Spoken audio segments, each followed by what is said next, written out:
Cek cek. Oke, assalamualaikum warahmatullahi wabarakatuh. Perkenalkan, nama saya Marifan Jauhar Jati. Jadi pada video kali ini saya akan membuat video hands-on untuk kelas Artificial Intelligence for IT di lab session 2 untuk bagian search algorithm dan topiknya uniform and informed search ya. Jadi pada lab session 2 ini kan saya diminta untuk diberi untuk mengimplementasikan ya 3 algoritma pencarian. Yang itu pertama di sini ada ini breadth first search, sama terus kedua ada depth first search sama A search gitu ya, pada sebuah maze atau labirin. Jadi sekarang kita masuk ke sini ya terlebih dahulu. Kita slow. Nah, jadi pada maze yang digunakan di sini ya. Jadi di dalam maze ini terdapat ada S ini sebagai titik awal dan G sebagai titik tujuannya. Jadi tanda pagar yang digunakan ini adalah sebagai wall atau tembok gitu ya, tembok, dan spasi sebagai jalur yang bisa dilalui itu.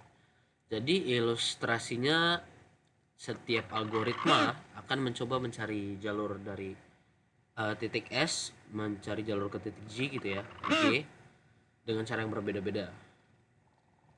Terus sekarang mungkin kita mau langsung melakukan demo hasil. Tadi sudah dilakukan ya.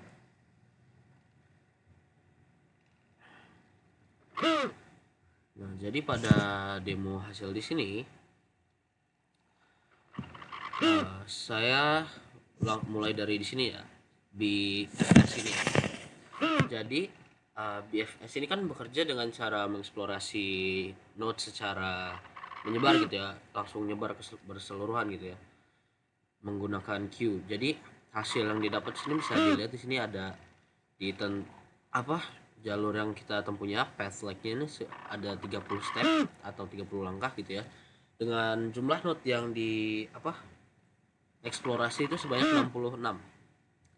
Nah, jadi ini menunjukkan bahwa dimana BFS itu mampu menempuh jalur pendek tapi kurang efisien karena mengeksplorasi begitu banyak node. Dan kita bisa pindah ke BFS di sini, yang dimana di sini dia bekerja, cara kerjanya itu dengan cara menelusuri satu jalur secara mendalam terlebih dahulu, terus menggunakan stack gitu ya. Yang bisa kita lihat juga di sini hasilnya, jalurnya yang ditemukan ini cukup panjang gitu ya, yaitu ada 60 ada 56 step atau 56 langkah yang bisa kita lihat juga ya. Kita bisa tentukan dari hasil yang di sini bahwa jalur di FS ini lebih panjang ya, karena algoritmanya ini nggak mempertimbangkan arah menuju goal dan bisa masuk ke jalur yang tidak efisien gitu. Nah, sekarang ini ada A Manhattan gitu ya. A Manhattan ini kan dengan heuristik ya, heuristik Manhattan. Jadi A ini menggunakan fungsi F plus G, F sama dengan G plus H gitu ya, yang dimana H adalah estimasi jarak ke goalnya. Jadi seperti yang kita lihat di sini, ada jalur yang tetap dia langkah itu sudah sekitar 30 step, tetapi hanya mengeksplorasi 36 node. Jadi hal ini kan bisa menunjukkan gitu ya, bahwa A ini lebih efisien karena menggunakan heuristik untuk mengarahkan pencariannya gitu ya. Dan terakhir ini ada A bad heuristic ya, yang di sini jumlah nodenya dieksplorasi sekitar 30 dengan panjang jalurnya tetap 30 step, 30 langkah gitu ya. Jadi hal ini juga terjadi karena algoritmanya ini menjadi lebih greedy gitu. Namun si heuristik ini belum tentu menjamin jalur terpendek pada semua kasus gitu ya, karena si heuristik ini.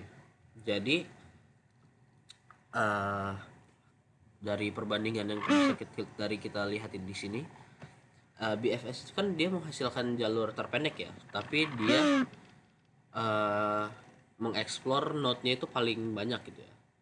Nah di FS, sedangkan untuk si DFS nya itu menghasilkan jalur yang lebih panjang, tapi dia nggak efisien. Dan kalau untuk bagian si A Manhattan ini menghasilkan jalur optimal dengan jumlah node yang lebih sedikit. Dan si A bed heuristic ini lebih cepat dalam kasus ini, tapi dia itu nggak selalu optimal. Jadi dari sini kan udah terlihat bahwa pengguna heuristik itu sangat berpengaruh terhadap efisien pencariannya. Jadi dari sini kita bisa tarik kesimpulan sederhana ya, yaitu si BFS itu optimal dalam jalur tapi tidak efisien gitu ya. Dan untuk si DFS itu tidak optimal dan kurang efisien. Dan A dengan heuristik itu lebih baik merupakan algoritma terbaik karena mampu menemukan dia bisa menemukan jalur optimal dengan eksplorasi yang lebih sedikit.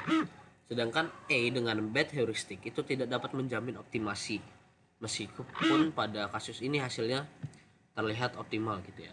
Semisal kita coba lagi apakah hasilnya bisa seoptimal yang tadi gitu. Bad heuristiknya di sini tuh hasilnya kan nggak pasti seperti yang ini.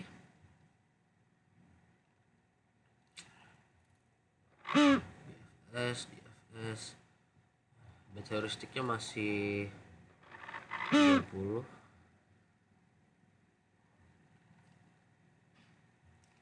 step gitu ya.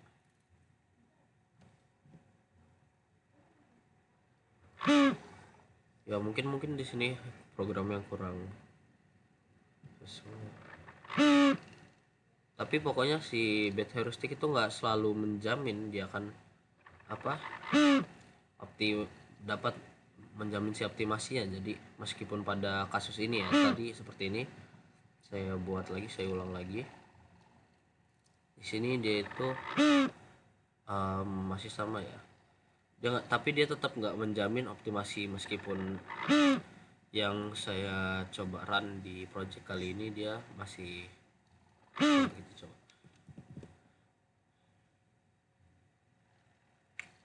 ya, masih sama. Oke deh, mungkin sekian aja ya untuk video hands on lab session 2 pada kali ini untuk artificial intelligence for IT. Jadi mungkin sekian saja dari saya. Wassalamualaikum warahmatullahi wabarakatuh.